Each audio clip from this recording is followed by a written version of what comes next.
సాధించుకున్నాం. నేను అక్కడ నిమ్స్ దవాఖానలో పడి ఉంటే మీరందరూ కూడా ఎక్కడి వాళ్ళు అక్కడ నిరాహార దీక్ష శిబిరాలు పెట్టి పులుల్లాగా కొట్లాడితే మన రాష్ట్రం మనకు వచ్చింది. మిషన్ భగీరథ నీళ్లు వస్తున్నాయా? బంద్ అయినాయా? కరెంటు కోతలు మోపైనాయా? మరి ఎక్కడికి పోయింది 9 ఏళ్ళు వచ్చిన కరెంటు? ఇవాళ అసమర్థత. మంచిగా వచ్చిన మంచినీళ్లు పట్టణంలో అయితే పేదలకు ఒకటే ఒక రూపాయికి నల్లా కనెక్షన్ ఇచ్చినాం. అందరి పేదల ఇళ్లలో నల్లాలు పెట్టినాం. అందరి ఇళ్లలో నీళ్లు దుంకిచ్చినాం, గోదావరి నీళ్లు. మరి ఇప్పుడు ఏం రోగం వచ్చింది ప్రభుత్వానికి అని నేను అడుగుతా ఉన్నా. వచ్చిన కరెంట్ ఎడిపోయింది, వచ్చిన మంచినీళ్ళు ఎడిపోయినాయి. చదువుకునే విద్యార్థులకు, పేద విద్యార్థులకు 20 లక్షలు విదేశాలలో చదువుకోవడానికి స్కాలర్షిప్ ఇచ్చినాం. అవి బంద్ పెట్టినారు. ఫీజు రియంబర్స్మెంట్ మా బంద్ పెట్టినారు. గురుకులాలలో కలుషిత ఆహారం తిని విద్యార్థులు దవాఖాన్ల పాలైతా ఉన్నారు. ఎందుకు ఇంత నిర్లక్ష్యం?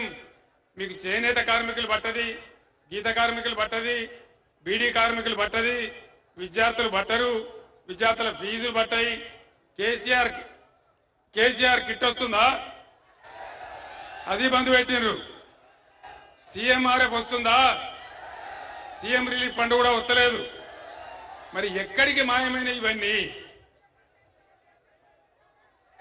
ఇది ఎట్లున్నదంటే అన్న వస్త్రానికి పోతే ఉన్న వస్త్రం పోయినట్టున్నది, అడుక్కోవడానికి పోతే ఉన్న కోచి కూడా గుంజుకున్నట్టున్నది. కొత్త స్కీములు గంగల కలిసినాయి, ఒకటి అమలు కాలేదు. పాత స్కీములు కూడా మొత్తం బంద్ పెట్టేటువంటి ఒక దుర్మార్గం జరుగుతూ ఉంది. బ్రహ్మాండమైన ఐటీలో, పారిశ్రామిక రంగంలో వేల లక్షల కోట్ల పెట్టుబడి తెచ్చినాం. ఇవాళ పేపర్లలో వార్తలున్నాయి. ప్లాస్టిక్ ఇండస్ట్రీ, అల్యూమినియం ఇండస్ట్రీ వాళ్ళందరూ కూడా బేజారైతా ఉన్నారు. అందరూ కూడా ఇక్కడ వెళ్ళిపోవాలని ఆలోచిస్తా ఉన్నారని చెప్తా ఉన్నారు. రాష్ట్రం యొక్క పరువు గంగలో కలిసిపోతా ఉంది. మీ అందరినీ కూడా నేను కోరేది ఒకటే, దయచేసి ఈ దుర్మార్గ ప్రభుత్వం ఏమి చేయదు. ఇవాళ కొంతమంది మాట్లాడుతున్నారు. ఏం మాట్లాడుతున్నారు? బీజేపీకి కాంగ్రెస్ కు పోటీ ఉంది, బీఆర్ఎస్ కు ఎంపీలు ఎందుకు అని మాట్లాడుతున్నారు. నలుగురు బీజేపీ ఎంపీలు గెలిచిండ్రా?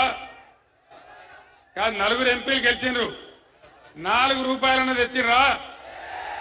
ఏమైనా అభివృద్ధి చేసిండ్రా? ఈడ అరవింద్ ఎంపీ గెలిచిండు. పొద్దున లేస్తే విషం చింపడం తప్ప 4 రూపాయల పని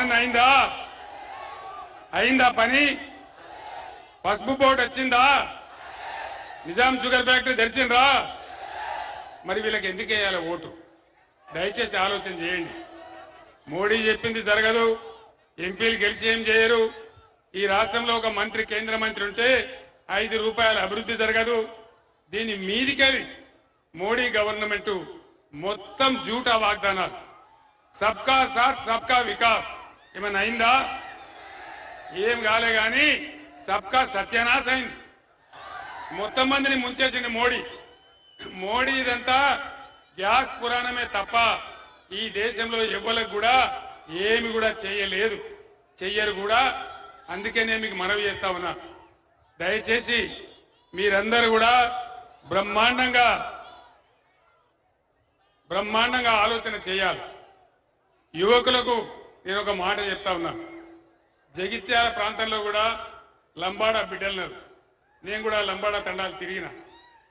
ఇవాళ నిన్న హైకోర్టులో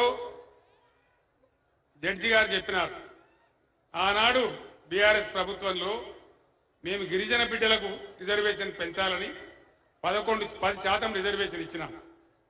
ఇవాళ హైకోర్టులో కేసు పడ్డది. ప్రభుత్వం గట్టిగా